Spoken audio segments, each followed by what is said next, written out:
When did someone violate your body without your permission? Hey, Jordan, have you seen my meds? I called out. My roommate appeared in the bathroom doorway, concerned expression perfectly in place. Which ones? My anti-rejection drugs. Half are missing. Maybe you miscounted. You've been really tired lately. I had been tired. Exhausted, actually. And the lower back pain had returned. The same dull ache I'd felt when my kidneys were failing 3 years ago. I'd attributed it to work stress, but now, I dumped out all my medications on the counter. The prednisone bottle felt light too. The mycophenolate was nearly gone. These weren't controlled substances someone would steal to sell. These were the specific drugs keeping my transplanted kidney functioning. I'm calling my doctor, I said, hands shaking as I dialed. Don't you think you're overreacting? Jordan touched my shoulder. You've been taking double doses sometimes when you feel bad. I've seen you. No, I haven't. These dosages are exact. If I take too much or too little, the kidney rejects. I know. You've told me 100 times. There was something in Jordan's tone I'd never noticed before. A subtle irritation. Dr. Garcia wanted me to come in immediately when I explained. My last blood work had shown concerning changes in my creatine levels. She'd assumed I'd been non-compliant with my medications. Now we both suspected something worse. While Jordan was in class, I tore apart our apartment. The search started innocently enough, checking shared spaces, the kitchen drawers where pills sometimes got mixed up. But as my desperation grew, I found myself in Jordan's room. That's where everything unraveled. In Jordan's sock drawer, hidden beneath neatly folded pairs, I found them. My pills, sorted into daily vitamin organizers. But something was wrong. The weight felt off. With trembling fingers, I opened one of the capsules and tasted the powder. Sugar. My roommate had been replacing my anti-rejection medications with sugar pills. But there was more. A laptop open on the desk, camera positioned to record the common areas. Files labeled Subject 4, Daily Observations. Videos of me taking my fake medications. Photos documenting my declining health. Spreadsheets tracking every symptom with clinical precision. Timestamps showed Jordan had been recording me for months, long before the medication swap. There were notes about my sleep patterns, eating habits, mood changes. Every aspect of my deterioration was meticulously cataloged. And at the bottom of the drawer, 3 other folders. Subject 1, diabetes. Subject 2, epilepsy. Subject 3, heart disease, deceased. I wasn't Jordan's first victim. My hands shook as I opened the folders. Each contained similar documentation. Photos of unsuspecting roommates. Medical histories obtained through careful questioning disguised as friendly concern. Detailed notes on medication schedules. And in each case, the same pattern.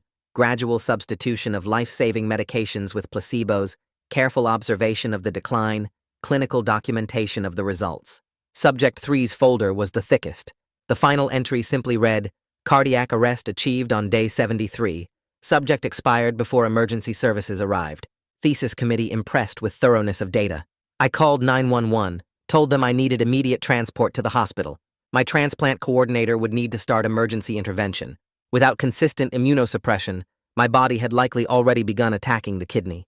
I grabbed the laptop and folders as evidence, my body already feeling the weight of 2 months without proper medication. Jordan came home as the paramedics were loading me into the ambulance.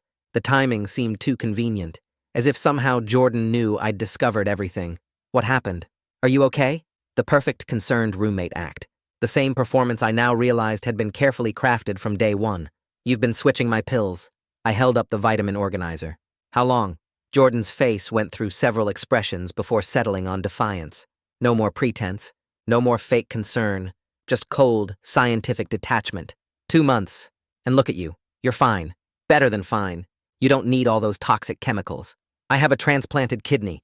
Those toxic chemicals keep me alive. No, they keep you dependent. Weak. I've been documenting everything for my biochemistry thesis. How the medical industry creates lifetime customers through psychological dependence. The paramedic was already starting an IV. My blood pressure was rising, chest tight, classic signs of organ rejection. I could feel my body attacking the kidney that had given me 3 years of normal life. Your thesis? I couldn't process the betrayal. I was proving you don't need them, that your body could adapt naturally. My professor says it's groundbreaking research, and you're only subject number 4. Your little sister in subject number 5. She just doesn't know it yet. The paramedic slammed the ambulance doors shut, and we pulled away from the curb. I watched through the back window as Jordan stood on the sidewalk, arms crossed, that same cold expression on her face. The other paramedic kept checking my blood pressure every few minutes. The numbers kept climbing. My chest felt tight and my back ached with that deep, familiar pain I remembered from before the transplant. The fourth line in my arm pulled slightly as we hit a bump. I clutched the laptop and folders against my chest with my free hand. This was evidence, proof of what Jordan had done to me and 3 other people. The paramedic asked if I was having trouble breathing. I nodded. He adjusted the oxygen mask on my face and told me we were almost there. The siren wailed above us as we sped through traffic. My mind kept racing back to Subject 3's folder. Cardiac arrest achieved on day 73. Someone died because of Jordan's experiment. Someone's family lost them, and I could have been next. The ambulance jerked to a stop, and the back doors flew open. Bright lights flooded in from the emergency department entrance. The paramedics pulled the stretcher out and wheeled me through automatic doors into a chaos of beeping machines and rushing people. Dr. Garcia was already there waiting, her face tight with worry. She grabbed the rail of my stretcher as they rolled me past. Her eyes went to the laptop and folders I was holding, then to the pill organizer the paramedic handed her. She opened one of the capsules, tasted the powder, and her face went completely white. She started shouting orders to the nurses around us. High-dose intravenous steroids, stat, full metabolic panel, type and cross. Get the transplant team down here now. They wheeled me into a bay, and suddenly there were hands everywhere.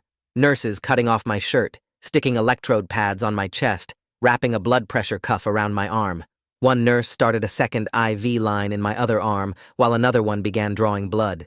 Tube after tube after tube. The phlebotomist filled what looked like a dozen vials. Someone asked me questions while all this was happening. A police officer stood at the foot of my bed with a notepad. He wanted to know what happened. I tried to explain through the oxygen mask.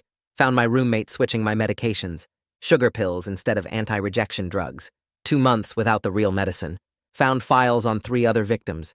Hidden cameras recording me. The officer's expression changed as I talked. His jaw got tight. He asked me to repeat what I said about the other victims. I pointed to the folders on the bed beside me. Subject 1 through Subject 3. All roommates. All had their medications switched. Subject 3 died. The officer picked up the folders carefully, like they might break. He flipped through Subject 3's file and stopped at the last page. His face went hard. He stepped out of the bay, and I heard him on his radio calling for a detective. Dr. Garcia came back about 20 minutes later with a tablet in her hands. She pulled up a chair next to my bed, and her jaw was clenched as she looked at the screen. She showed me the numbers. My creatinine had more than doubled since my last check 3 months ago. My kidney function was down to 30%. She explained that 2 months without immunosuppression had triggered acute cellular rejection. My immune system was attacking the transplant. We needed to act fast and hard to save it before the damage became permanent. She was already starting me on pulse-dose steroids through the IV. The medicine burned going in. A detective arrived within an hour. Detective Bradshaw was tall with gray hair and tired eyes. He set up in a private consultation room down the hall, and a nurse wheeled me there, still hooked to my IV pole. He asked me to walk him through everything from the beginning. I started with noticing my pills going missing a few weeks ago, the exhaustion and back pain getting worse, finding the sugar pills in Jordan's room, the surveillance equipment, the files documenting my decline with dates and symptoms and photos.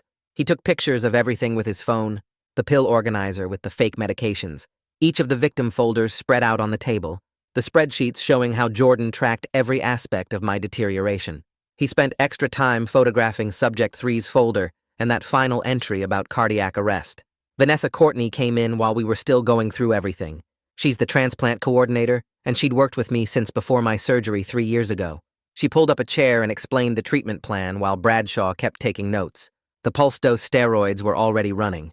If my kidney didn't respond in 48 hours, we'd need to do plasmapheresis. That meant hooking me up to a machine that would filter my blood to remove the antibodies attacking my kidney.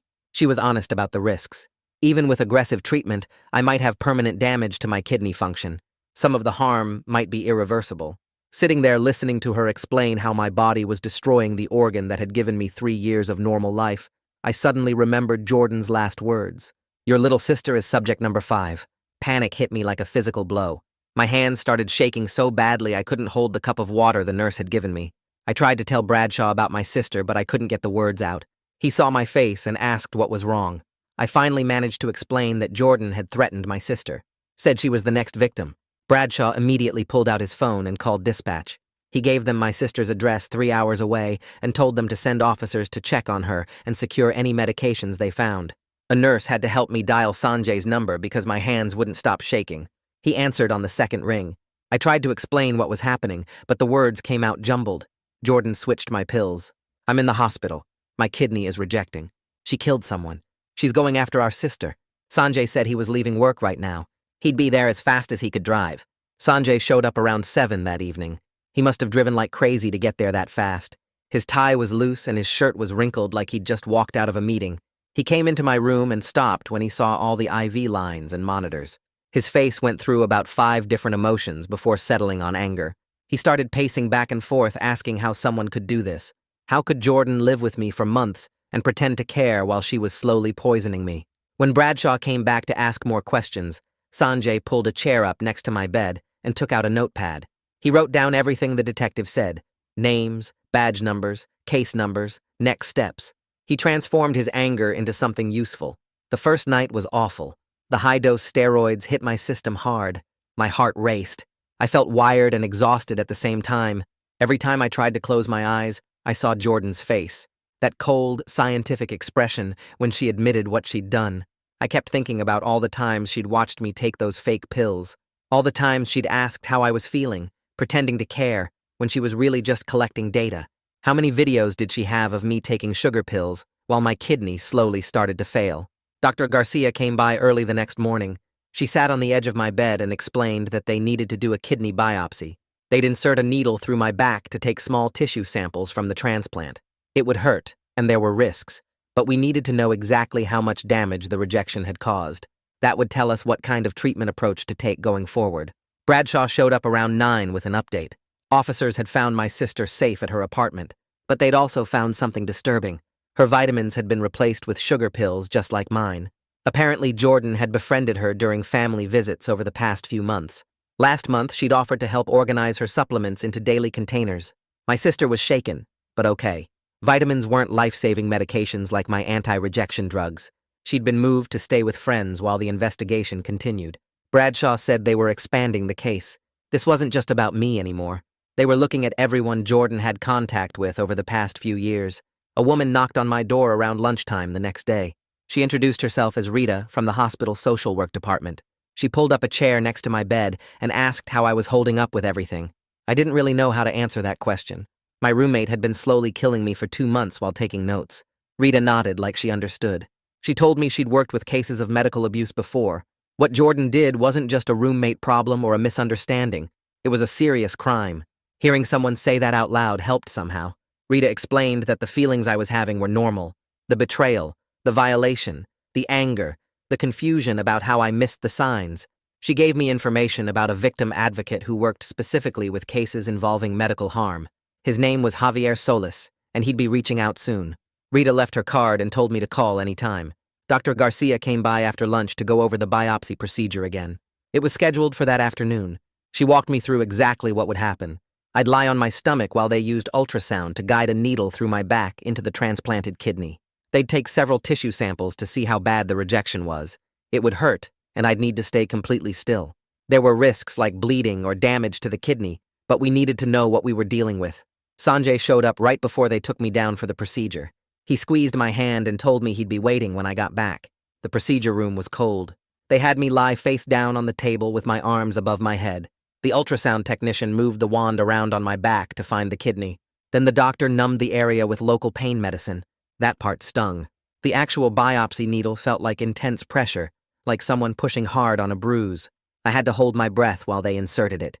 The sound of the needle clicking as it took samples made my stomach turn.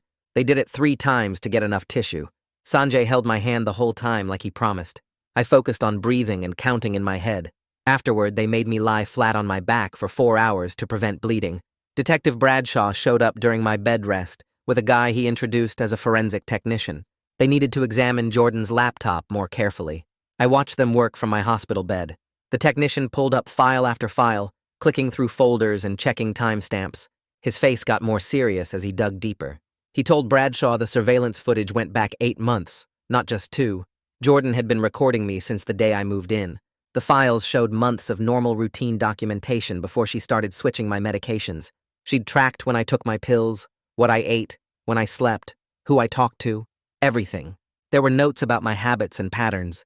She'd studied me like a lab rat for half a year before beginning her experiment. The technician said he'd never seen anything this planned out. Most crimes had some chaos to them, but this was organized like a real research project. He copied everything onto evidence drives, while I lay there trying to process that Jordan had been watching me for 8 months. Dr. Garcia came back that evening with my biopsy results. She said they'd marked them urgent, so the pathology lab rushed them through. Her face told me the news wasn't good before she even started talking.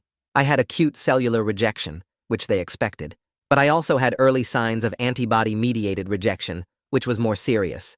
The tissue samples showed a lot of inflammation. There was also some scarring that meant parts of my kidney had already been permanently damaged. The longer I went without proper medication, the more damage happened. 2 months was a long time. Dr. Garcia sat down with me and Sanjay to talk about next steps. The high-dose steroids I'd been getting weren't enough on their own. We needed to move to something called plasmapheresis. She explained it was like dialysis, but different. A machine would filter my blood to remove the antibodies that were attacking my kidney.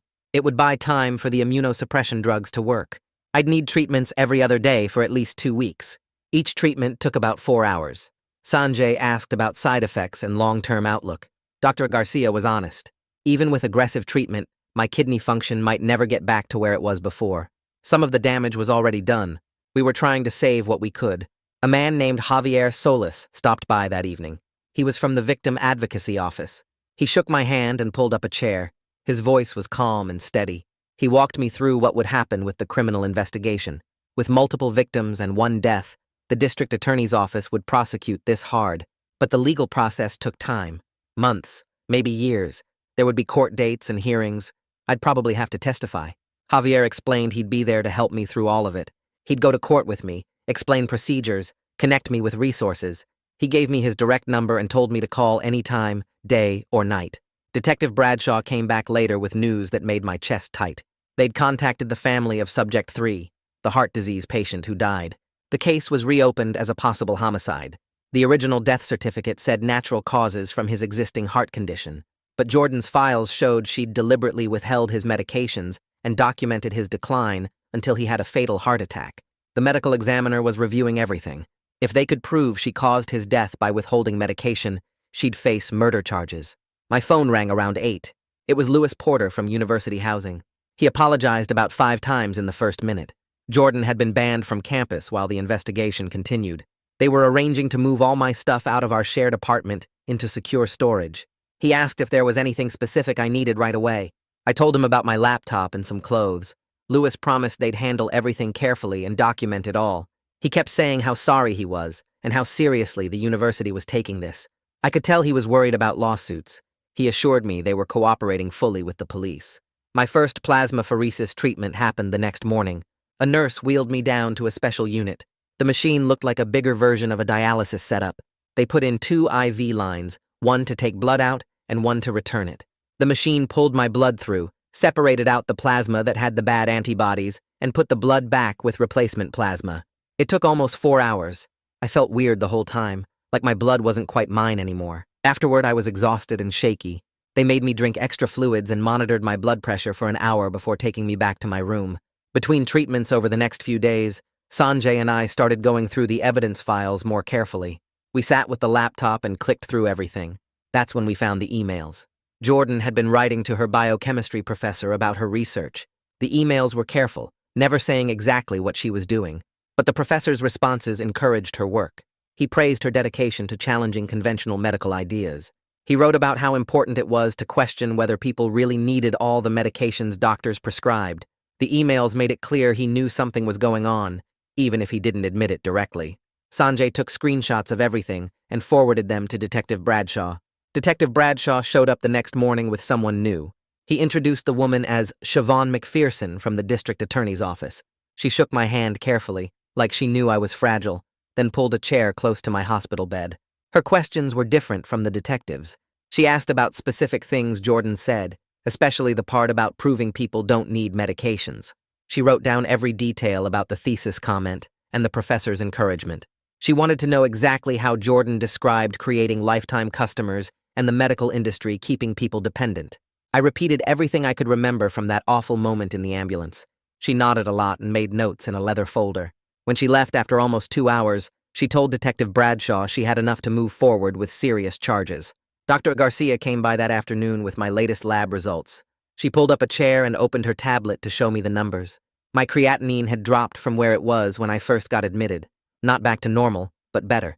She explained that after 3 rounds of plasmapheresis, my kidney was responding to treatment. The inflammation markers were down too. But then she got quiet for a second before telling me the hard part. My kidney function was sitting around 40% of what it used to be. The damage from 2 months without proper immunosuppression had left permanent scarring in some areas. She said we'd keep monitoring closely, but I needed to understand that this might be my new normal. Some of what Jordan did couldn't be undone. The forensic technician came back later with Detective Bradshaw. They'd finished going through every file on Jordan's laptop. What they found made the whole thing even worse. Jordan had been active in online groups that pushed conspiracy theories about medications.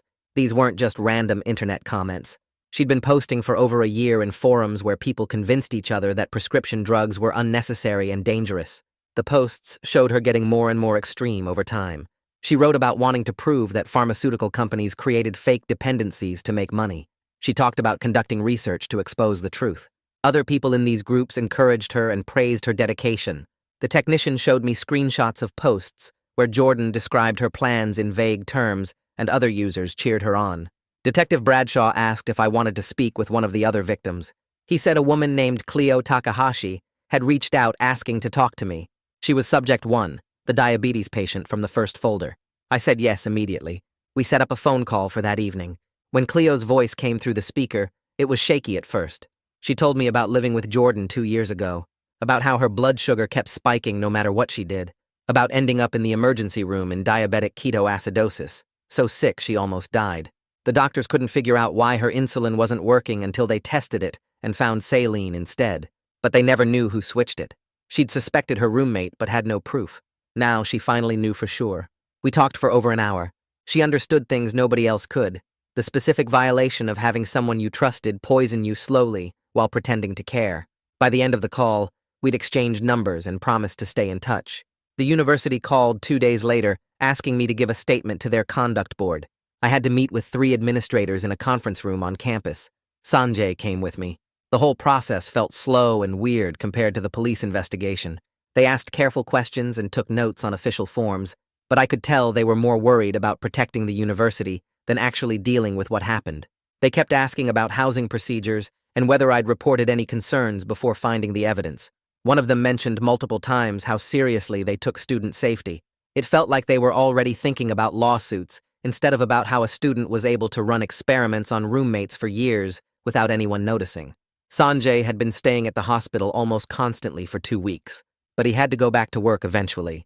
He'd arranged things with his boss to work remotely part-time so he could stay in town. Every evening before he left my room, we'd sit down with my phone calendar and go through the next day's schedule together. Medical appointments, legal meetings, insurance calls. He wrote everything down in a notebook too, just in case. Having him there kept me from feeling totally lost in all the paperwork and procedures. He knew when to push back on doctors and when to just listen. He dealt with insurance companies when I was too tired. I don't know how I would have managed any of it alone. Ada McPherson filed formal charges against Jordan 3 days later. Detective Bradshaw called to tell me. Assault, reckless endangerment, and practicing medicine without a license. She explained they were still building the case for homicide charges related to Subject 3, but these charges were enough to keep Jordan locked up. The bail got set at $500,000. McPherson told Detective Bradshaw that given the danger Jordan posed to others, she'd argued for the high amount. The judge agreed. Knowing Jordan couldn't get out made me feel a little safer, but it didn't erase the damage she'd already done.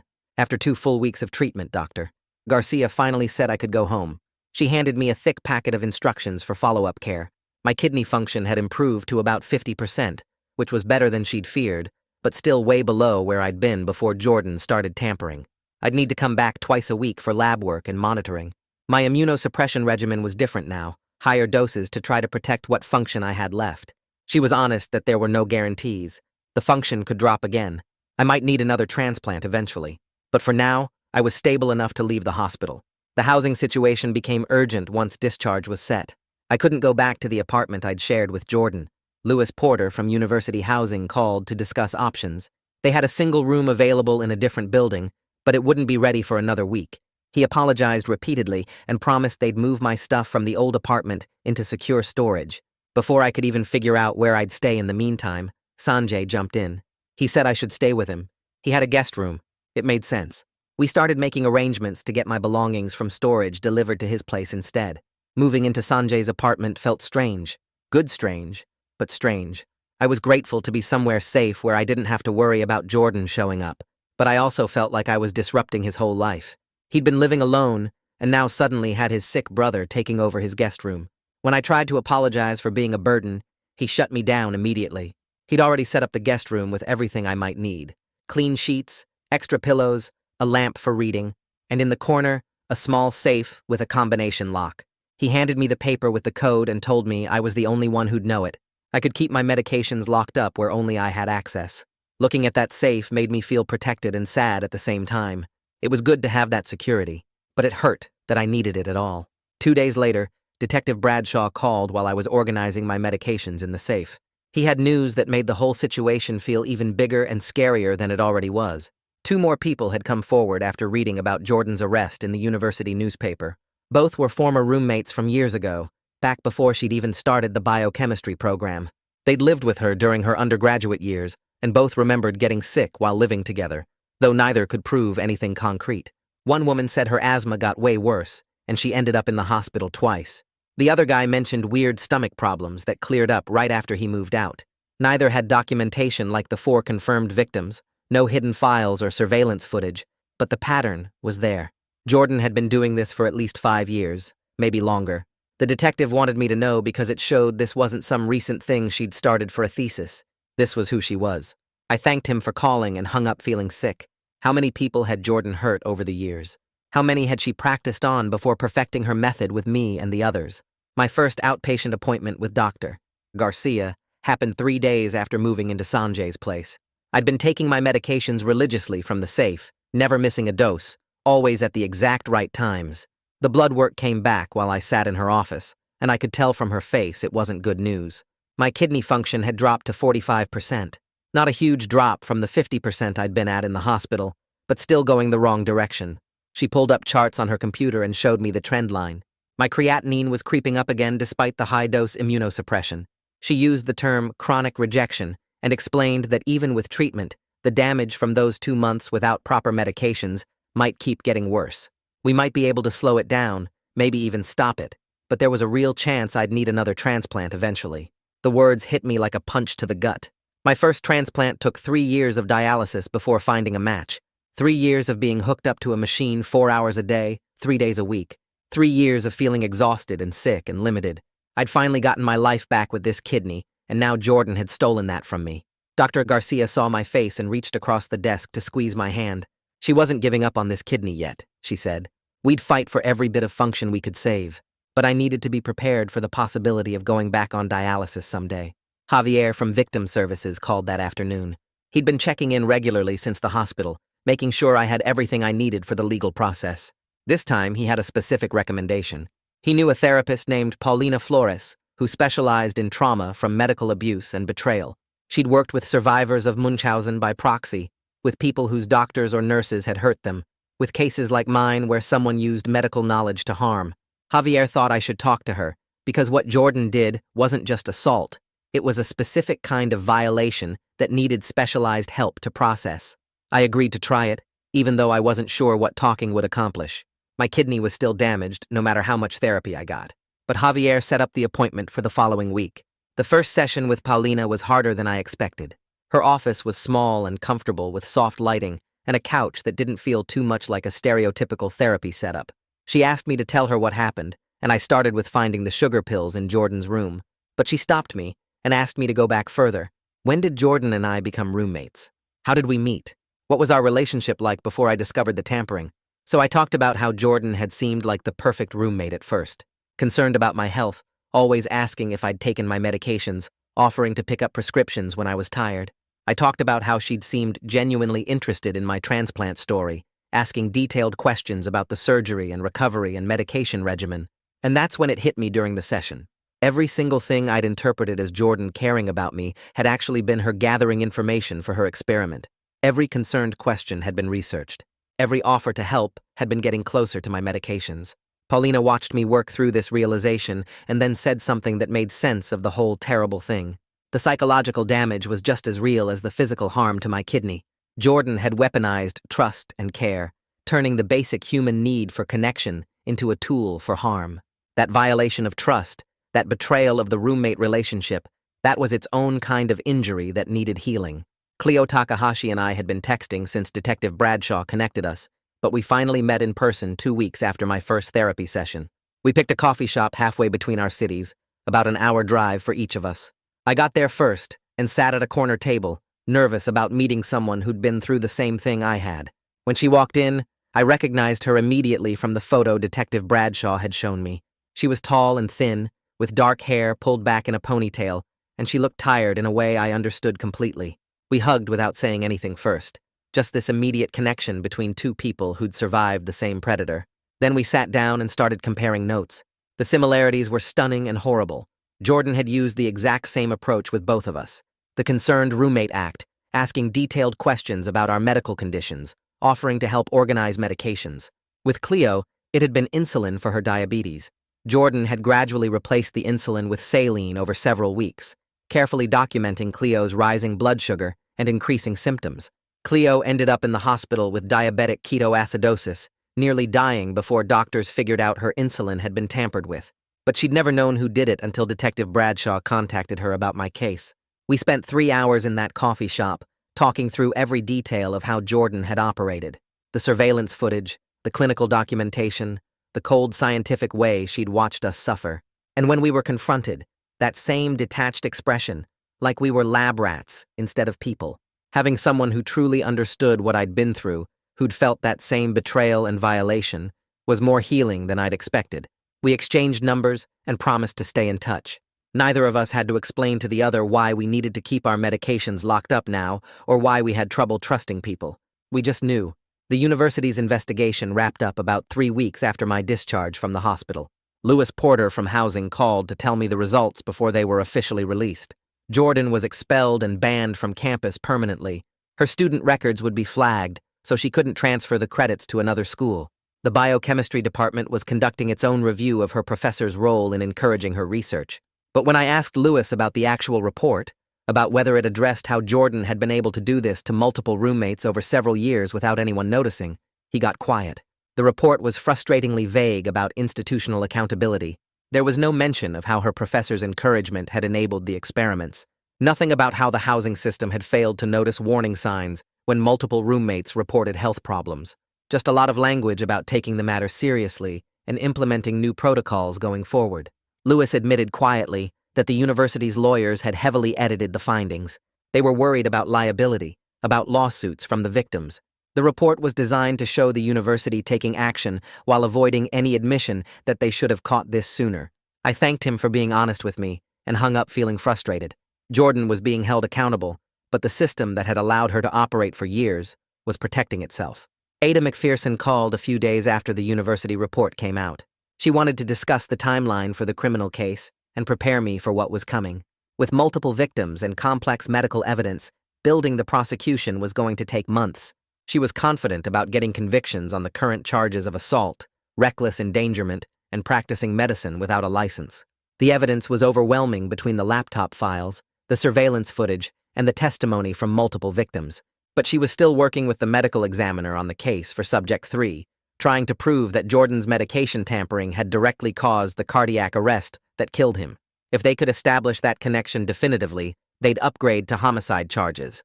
That would mean a much longer sentence, potentially decades in prison instead of just years. She warned me that the whole process would likely take at least 6 months before trial, maybe longer. There would be depositions, more evidence gathering, pre-trial motions. I needed to be patient and trust that they were building the strongest case possible. She also mentioned that Jordan's defense attorney had already started trying to create doubt, suggesting that victims might have been non-compliant with medications on their own. It was garbage, and the evidence proved it, but I should be prepared for them to try that angle.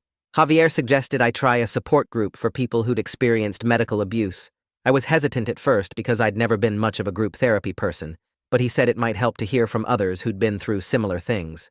The group met Tuesday evenings in a community center downtown. When I walked in the first time, there were about 8 people sitting in a circle of chairs.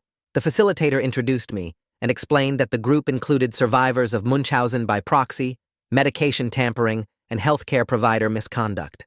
We went around the circle sharing our stories. One woman's mother had made her sick throughout her childhood to get attention from doctors. A man's nurse had been stealing his pain medications and replacing them with Tylenol during his cancer treatment. Another woman's psychiatrist had been overprescribing medications to keep her dependent and compliant. Each story was different, but there was this common thread of medical knowledge being used as a weapon, of trust being violated in the context of healthcare.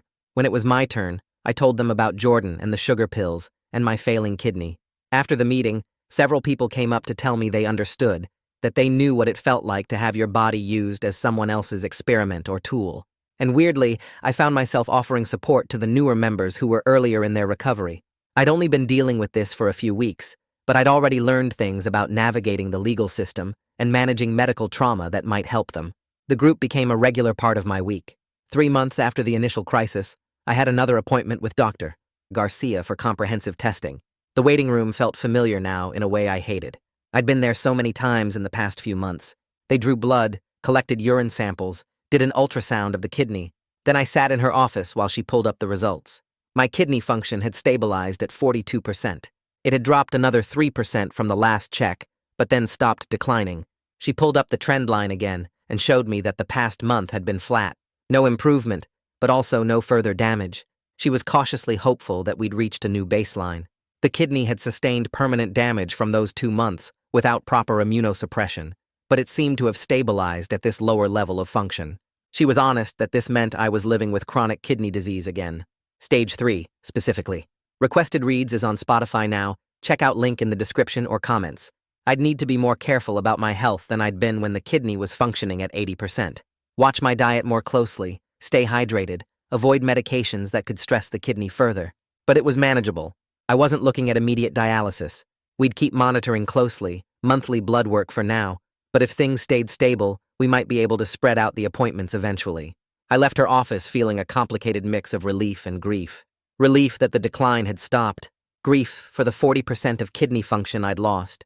For the freedom and health I'd had before Jordan decided to use me as a lab rat. Detective Bradshaw called again a week after that appointment with news that made the whole case even bigger. The forensic accountants had been digging through Jordan's financial records and her professor's research accounts. They'd found something significant. Jordan had been receiving monthly payments from her professor's research grant. Not a lot, maybe $500 a month, but regular deposits labeled as research assistant stipend. The payments had started around the same time she'd begun tampering with my medications. Essentially, she'd been getting paid to conduct her illegal experiments. The professor had funded her work, even though he had to have known what she was doing. The carefully worded emails suddenly made more sense. He'd been maintaining plausible deniability while actively supporting her research with money. This opened up potential charges against the professor for conspiracy and research misconduct. It also meant the university was facing serious liability questions. They'd been paying grant money that funded illegal human experimentation on students. Detective Bradshaw said the investigation was expanding, and I might need to give additional statements about any interactions I'd had with the professor. I'd met him once when Jordan brought me to a department event, but I didn't remember much about the conversation. Still, every detail might matter now. Ada McPherson called to schedule a meeting to prepare for the preliminary hearing, which was set for next month. She wanted to review everything in detail, so I'd be ready to testify. We met at her office downtown, a small room with stacks of files and a whiteboard covered in timeline notes. She walked me through the entire sequence of events, asking me to explain each piece. When did I first notice the medications going missing? What symptoms did I experience? How did I discover the sugar pills? What did I find on Jordan's laptop? She took notes on everything, occasionally stopping to clarify details or ask follow-up questions. Then she explained what to expect from Jordan's defense attorney. They were going to try to argue that I'd been non-compliant with my medications on my own, that maybe I'd been confused or forgetful due to the side effects of immunosuppression. It was a weak argument given the surveillance footage and Jordan's own documentation, but they'd try it anyway. She coached me on how to stay calm during cross-examination, how to stick to the facts, how to not let them rattle me. The evidence was overwhelming, she kept saying. The laptop files alone were damning, but I needed to be prepared for them to try to make me doubt myself or seem unreliable. We spent 2 hours going over potential questions and practicing my responses. By the end, I felt more prepared, but also exhausted from reliving everything in such detail. Back at Sanjay's apartment, we fell into a pattern over the next few weeks that made both of us feel more normal.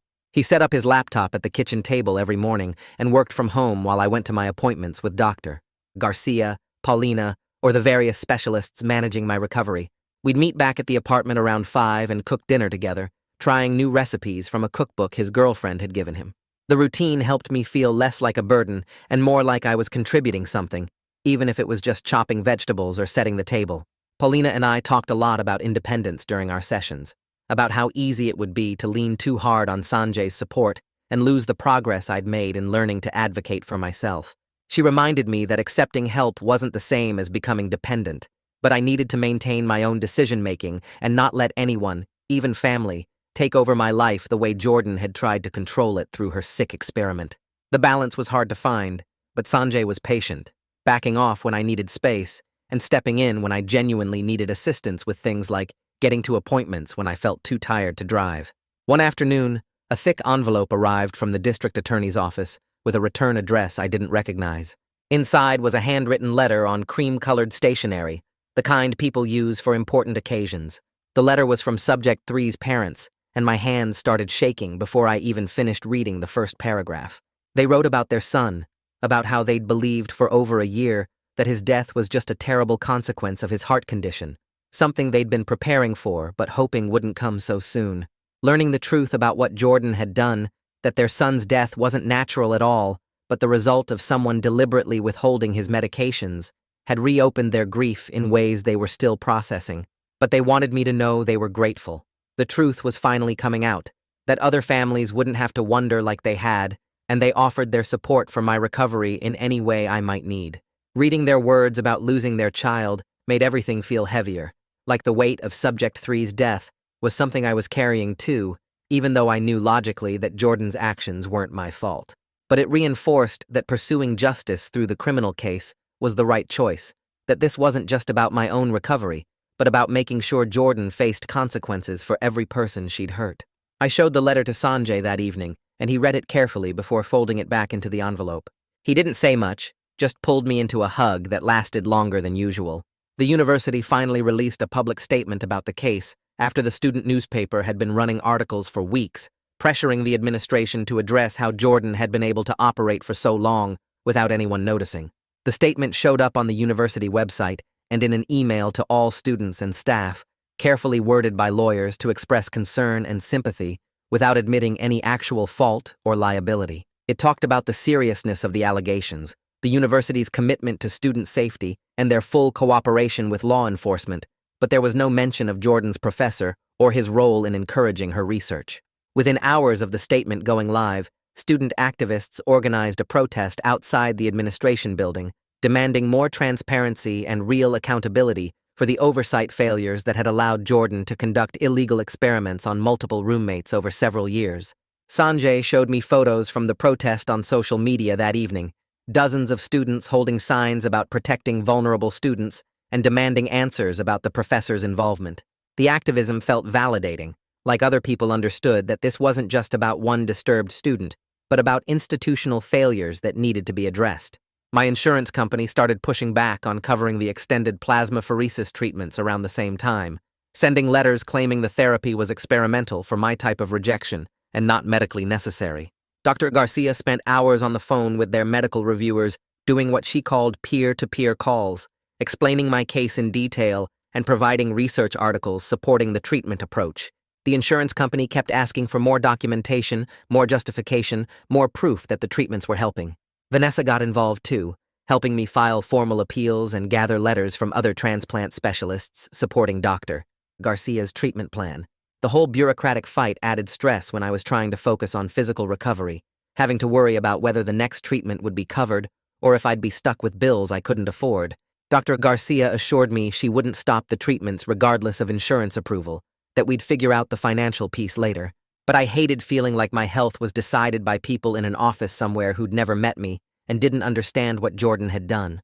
Cleo called one evening to ask if I wanted to meet the family of Subject 2, the person with epilepsy whose seizure medications Jordan had replaced. They lived about an hour away and were pursuing a civil lawsuit against both Jordan and the university, and their attorney thought I should consider joining the case. I wasn't sure I had the energy for both criminal and civil proceedings, especially with everything else happening, but Cleo said meeting them might help me decide.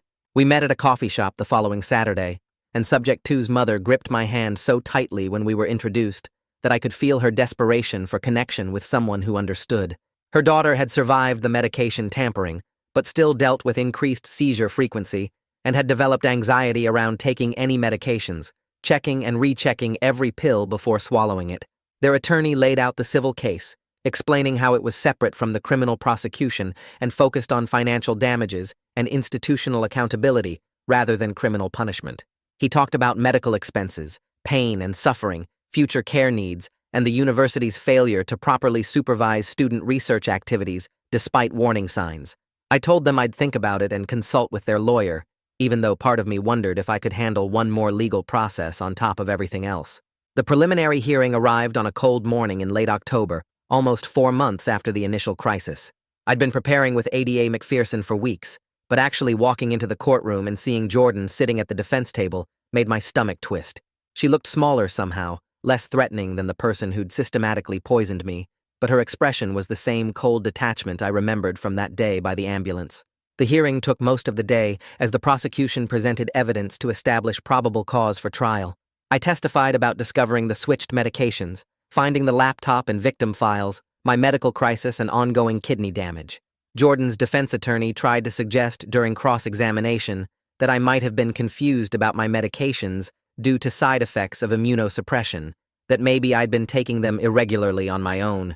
But Ada McPherson had prepared me for this, and I stayed calm, sticking to the facts about the sugar pills, the surveillance footage, Jordan's own documentation spelling out exactly what she'd done. The prosecutor walked the judge through the laptop files systematically, showing the videos of me taking the fake medications, the spreadsheets tracking my declining kidney function, the notes about other victims. By the end of the day, the judge found more than enough evidence to proceed to trial on all charges, including assault, reckless endangerment, and practicing medicine without a license, with potential murder charges still being developed for Subject 3's death. After the hearing ended, Jordan's parents tried to approach me in the courthouse hallway as everyone was leaving. Security intervened before they got close, but I could see the woman's face clearly, streaked with tears and makeup, and the man beside her looked destroyed in a way that made me feel an unexpected flash of sympathy despite everything their daughter had done.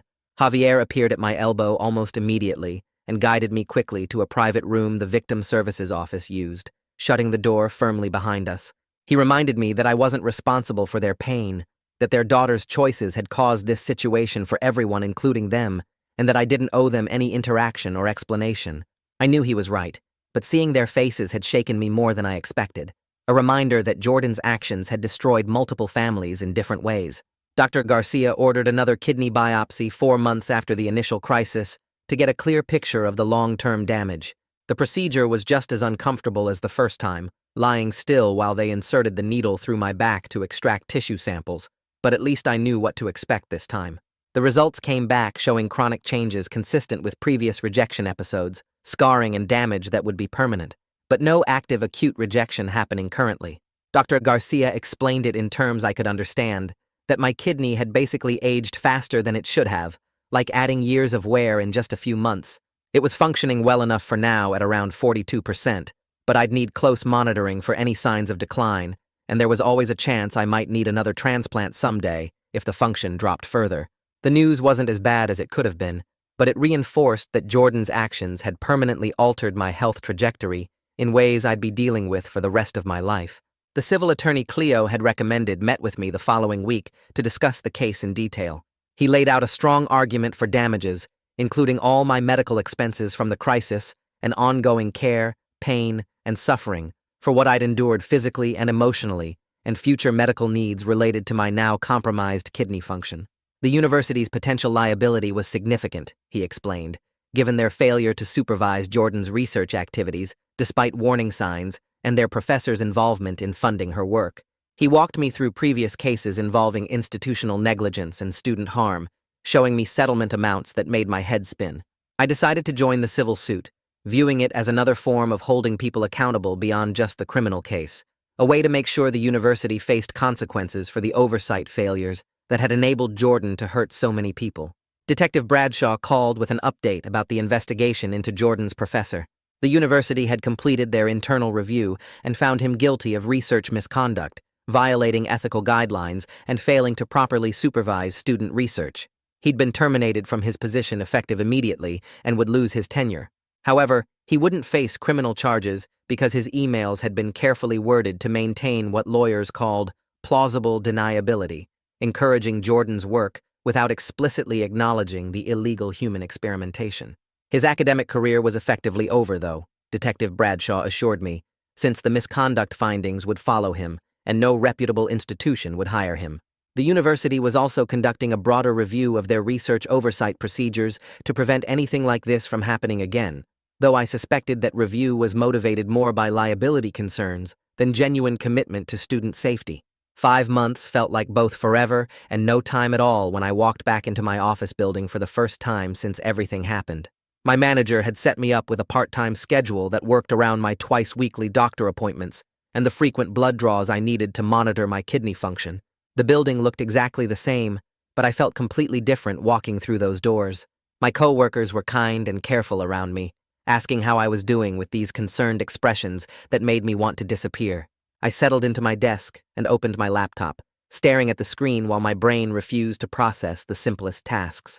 The immunosuppression drugs kept my body from attacking my kidney, but they also made everything feel slow and foggy, like I was thinking through thick cotton. I'd read the same email 3 times before realizing I hadn't actually absorbed any of the words. By lunch, I was exhausted in a way that had nothing to do with the actual work I'd done. Paulina had warned me about this during our session the week before, explaining that my expectations needed to match my current reality instead of comparing myself to who I used to be. I kept thinking about how I used to handle complex projects and tight deadlines without breaking a sweat, and now I struggled to focus on basic correspondence for more than 20 minutes at a time. The fatigue wasn't just physical tiredness that sleep could fix. It was this bone-deep exhaustion that made even thinking feel like running through mud. I made it through 3 hours before admitting I needed to go home and rest. My phone rang 2 days later while I was attempting to work through another foggy afternoon. The screen showed Ada McPherson's number, and I answered immediately, my heart suddenly racing. She got straight to the point in that efficient way she had. The medical examiner had completed a thorough review of Subject 3's case, using all the evidence from Jordan's files. They'd ruled his death a homicide based on the documentation showing deliberate medication withholding that directly caused his cardiac arrest. The district attorney's office was adding charges of second-degree murder and manslaughter to Jordan's case.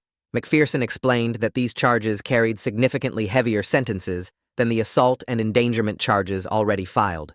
If convicted on all counts, Jordan could face decades in prison instead of just years. I sat there processing this information while my hands shook slightly. Subject 3 had a name now, Danny Waters, and his death was officially recognized as murder instead of natural causes from his heart condition. McPherson said the upgraded charges changed the entire scope of the prosecution, and she wanted me to know before it hit the news. I thanked her and ended the call, then sat staring at my computer screen without seeing it. Danny Waters' family would finally have acknowledgement that their son's death wasn't just tragic bad luck, but deliberate harm.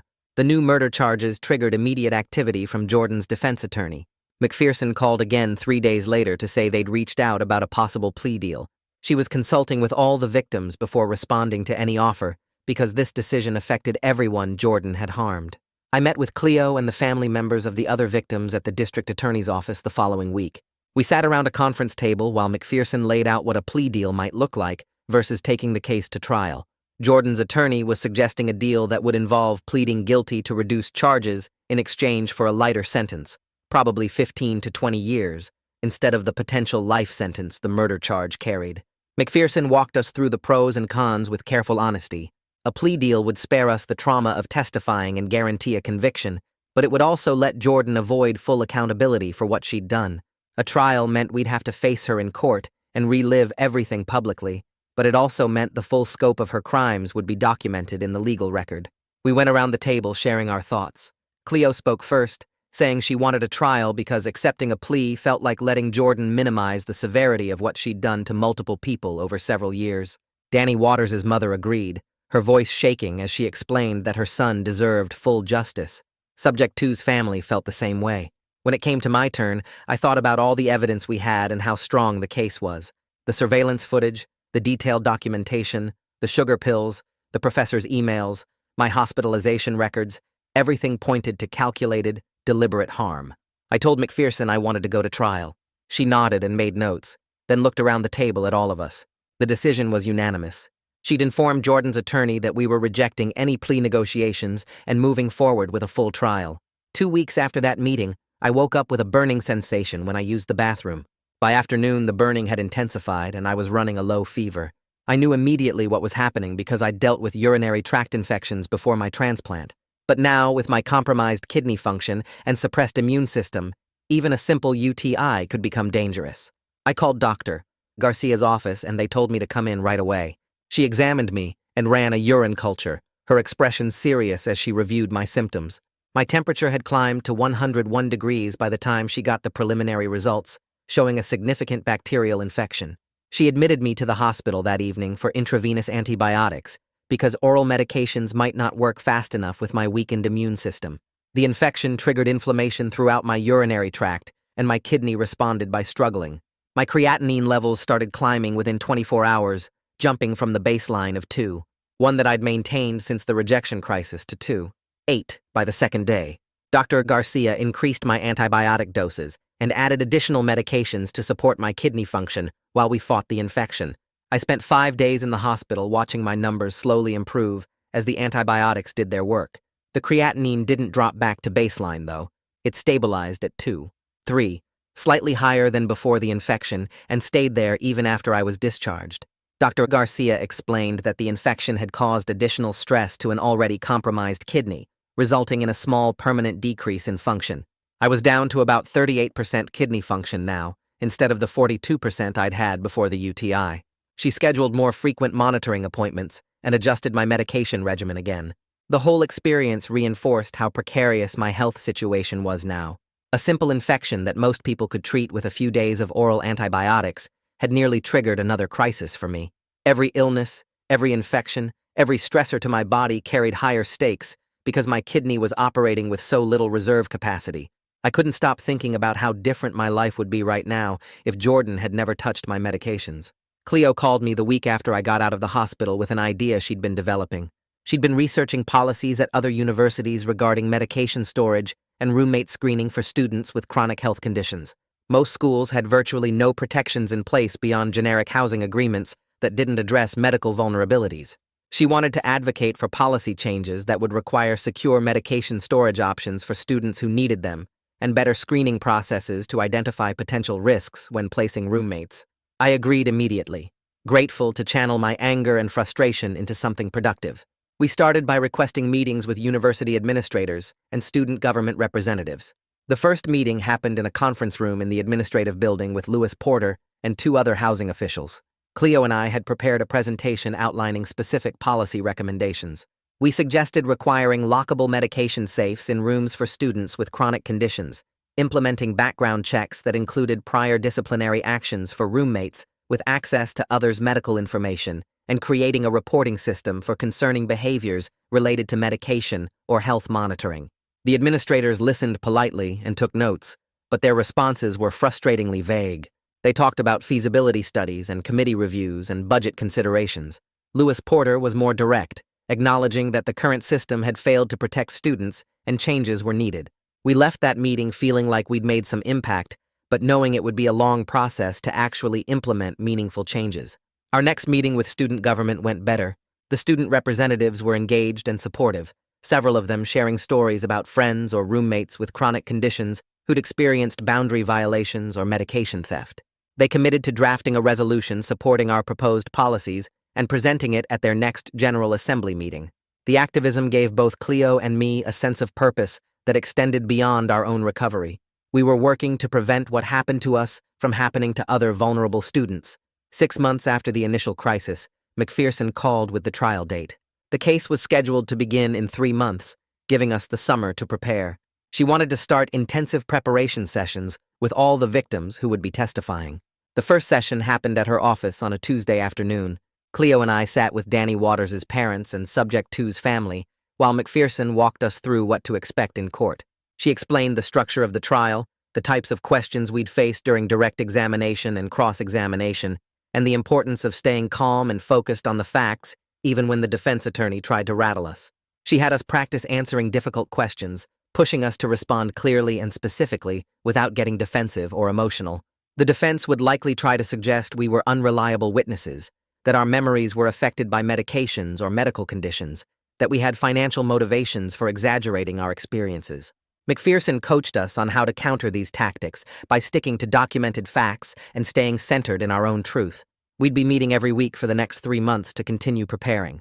The approaching trial felt both necessary and overwhelming. Part of me wanted to face Jordan and make her hear about the harm she'd caused. Another part of me dreaded being in the same room with her again, having to relive the worst experience of my life while she sat there watching. McPherson assured us that she'd be with us every step of the way and that we'd be ready when the time came. Sanjay and I were cooking dinner together one evening when he brought up something that had been on his mind. We'd been living together for months now and had fallen into comfortable routines, but he wanted to talk about how this experience had changed him. He admitted that before all this happened, he'd been coasting through life without thinking much about what really mattered. He'd been focused on his career and social life in this surface-level way that felt hollow now. Watching me nearly die and then struggle through months of recovery had forced him to reevaluate his priorities. He'd started volunteering at a patient advocacy organization and was considering going back to the school for a degree in social work. He wanted to help people navigate medical crises the way Javier had helped me. I told him I was grateful that something positive had come from such a terrible situation and that I was proud of him for turning his empathy into action. We talked about family responsibility and how trauma changes people in ways both destructive and constructive.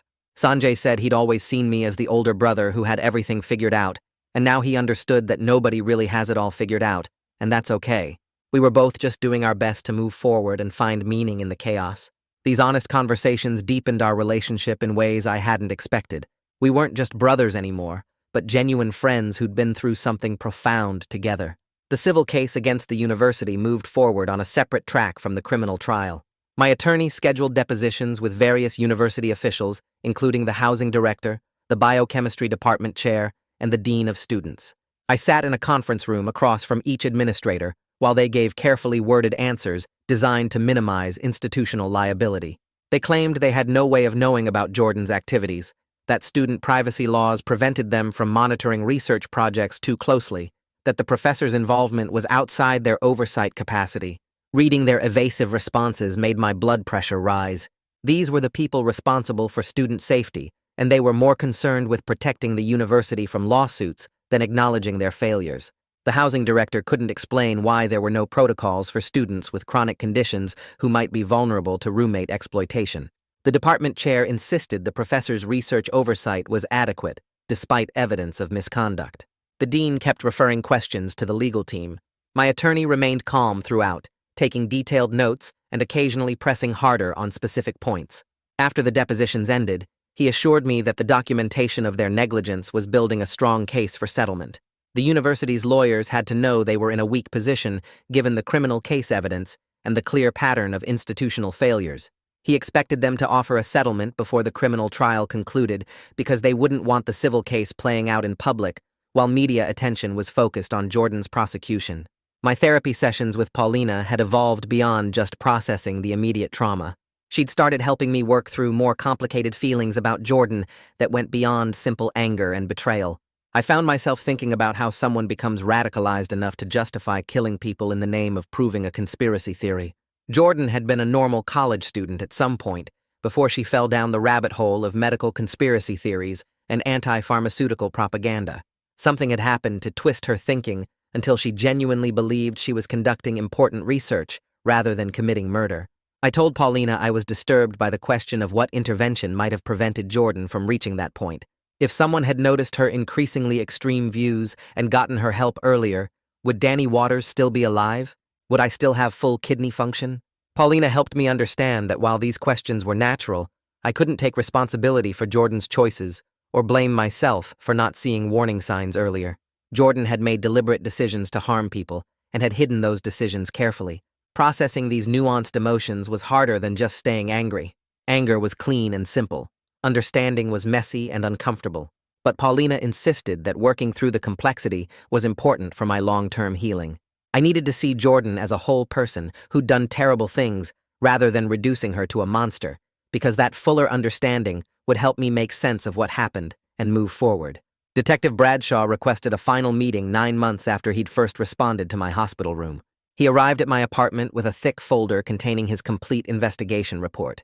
He'd spent the better part of a year documenting every aspect of Jordan's crimes across multiple victims and several years. The report detailed the surveillance operation, the medication tampering methods, the online radicalization process, the professor's involvement, and the full timeline of events for each victim. He walked me through the key findings, explaining how the investigation had uncovered evidence connecting Jordan to at least 6 potential victims beyond the 4 confirmed cases. The additional victims had experienced suspicious health issues while living with Jordan, but lacked the kind of documentation that existed for me, Cleo, Subject 2, and Danny. Bradshaw told me privately that this case would stay with him because of how calculated and cold-blooded the abuse had been. He'd worked plenty of violent crimes during his career, but something about Jordan's systematic approach and scientific detachment was particularly chilling. She'd documented people's suffering with the same dispassion someone might use to record data in a chemistry experiment. He promised to be present throughout the trial to support all the victims and to make sure Jordan faced full accountability for what she'd done. I thanked him for his thorough work and his commitment to seeing the case through to the end.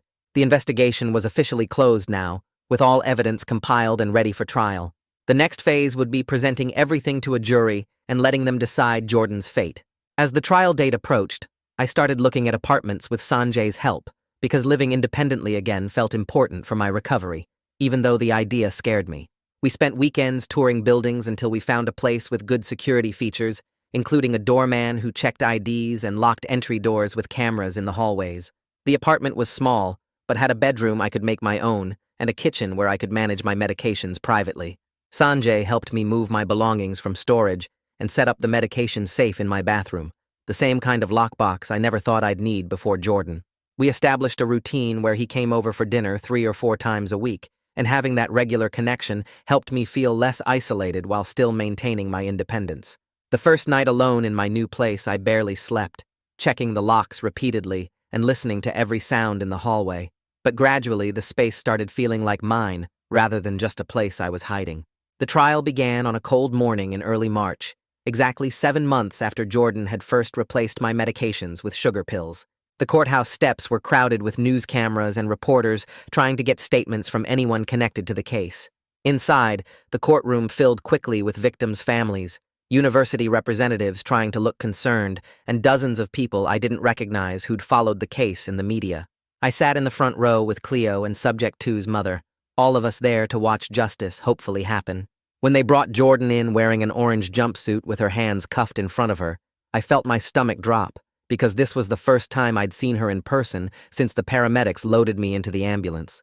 She looked smaller than I remembered, almost fragile, definitely not the monster I'd built up in my mind over the past months.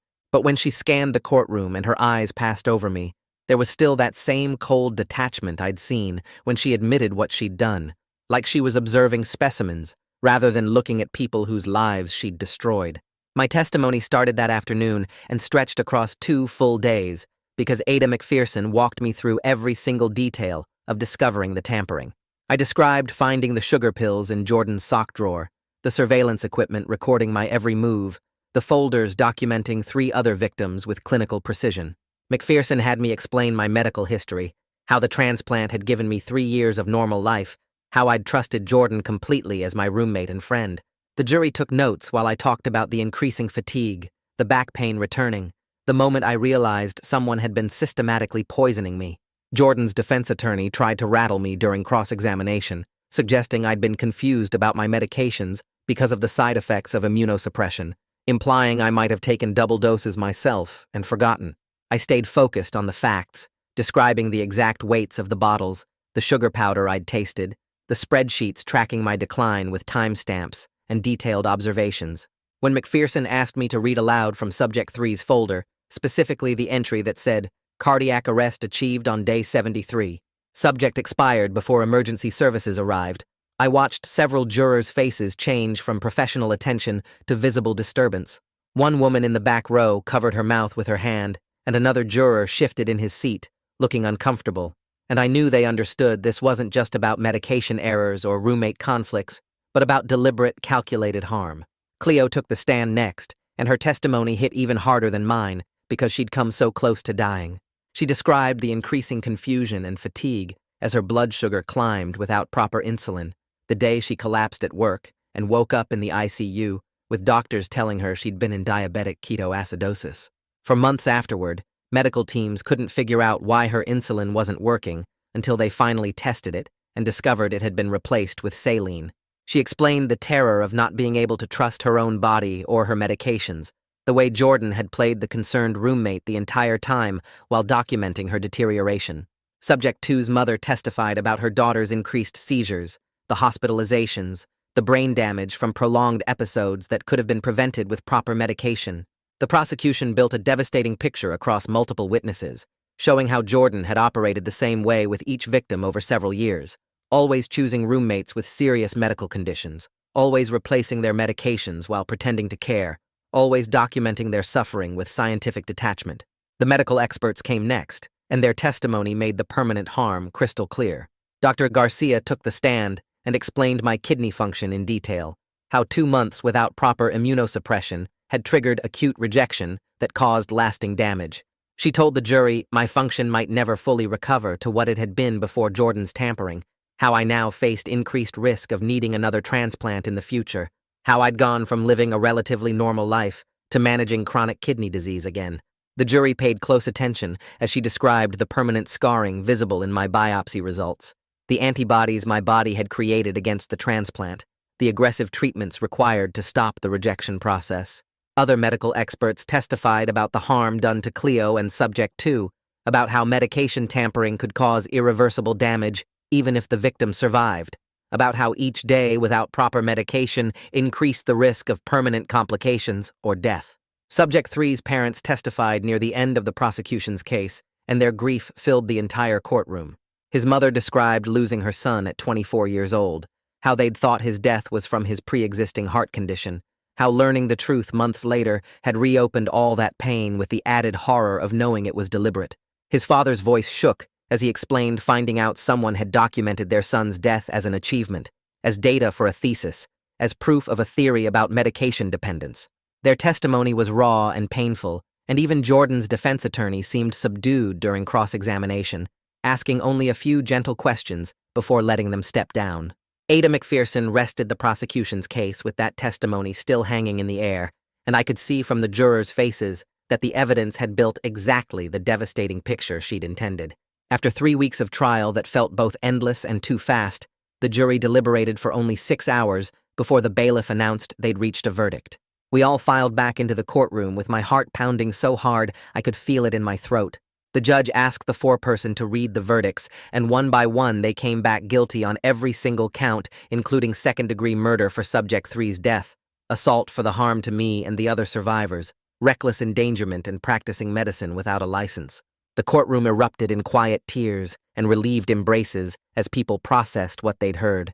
Cleo grabbed my hand, and Subject 2's mother hugged her daughter who'd come to hear the verdict. Jordan showed absolutely no emotion as the bailiff led her away, her face as blank and detached as it had been throughout the entire trial, and I felt this complicated mixture of relief and sadness and complete exhaustion wash over me all at once. The sentencing hearing happened 2 months later in the same courtroom. The judge reviewed the case details and the pre-sentence investigation report before imposing 40 years to life in prison with possibility of parole after 25 years. Ada McPherson delivered a statement about the calculated nature of Jordan's crimes and the need to protect society from someone who viewed human life as experimental data rather than as people deserving care and dignity. All the victims were given the opportunity to deliver impact statements, and I spoke about reclaiming my life despite the permanent harm done, about learning to trust again, about the daily reality of managing chronic kidney disease because of choices Jordan made. Cleo spoke about her ongoing trauma, and Subject 2's mother spoke about her daughter's continued struggles. Subject 3's parents spoke last about the hole in their family that would never heal. The judge listened to everything before explaining his reasoning for the sentence, emphasizing that Jordan had shown no remorse and had endangered countless lives through her actions.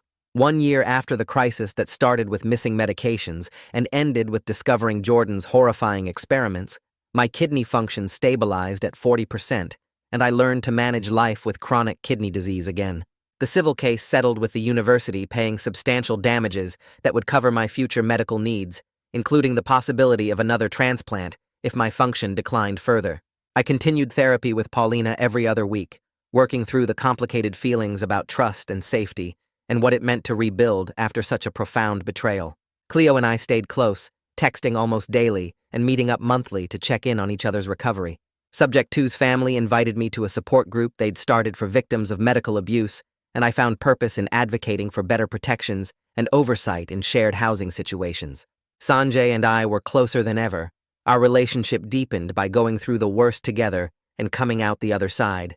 My life looked completely different from it had before Jordan, smaller in some ways with more medical appointments and restrictions, but also richer with this community of survivors who understood what I'd been through. The kidney transplant that was supposed to give me freedom now required constant vigilance with frequent labs and careful medication management, but I was alive and safe and determined to make the most of every day I had with this hard-won stability. Some mornings I still checked my medication bottles twice to make sure the pills looked right, and some nights I still had dreams about finding those folders in Jordan's drawer. But I'd built something meaningful from the wreckage, including stronger boundaries, deeper friendships, and the knowledge that I could survive even the most profound violation of trust and come out the other side still standing. That's all I've got for today. Honestly, I didn't expect you to make it this far. But since you did, you might as well subscribe and see how weird it gets next time.